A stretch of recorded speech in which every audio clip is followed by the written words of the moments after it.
ଶୁଣି ଅଭିଭାରିକର ଚାକିରି ହେଇଯାଇଛି ତା ତ ତମ ପୁରା ରଜ ତମେ ଶାଢୀ ବଦଳ ଜିନ୍ସ ପିନ୍ଧିବ ଚପଲ ବଦଳ ହିଲ୍ ପିନ୍ଧିବ ଆଉ ମାସକୁ 6-7 ବାନା ଯାଇ ଖାଲି ସଜବାଜ ହେଇକି ଗୋଟେ ଦୁଃଖ ରହିଯାଇଛି କୋଉଠି ଦୁଃଖ ଟା ମୋର ଏଇଠି ତଳେ ପଡିଛି କଣ ଘର ଭିତରେ ଜାଣିଛ କହିବି ଭୁବନେଶ୍ୱର ଚାକିରି ପାଇଗଲେ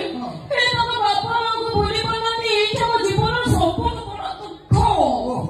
ତମେ ସେ ବୁଢାବୁଢୀ କହିଦିଅ ଯଦି ଏମିତି ନେକ୍ସଟ ଟାଇମ ହୁଏ ତମେ ସେ କପିଟାକୁ ଡିଭୋର୍ସ ଏଇ ମୁଁ ତାଙ୍କ ଝିଅକୁ କଷ୍ଟ ଦଉଛି ତମେ ବି ସେ ବୁଢାବୁଢୀ କଷ୍ଟ ଦିଅ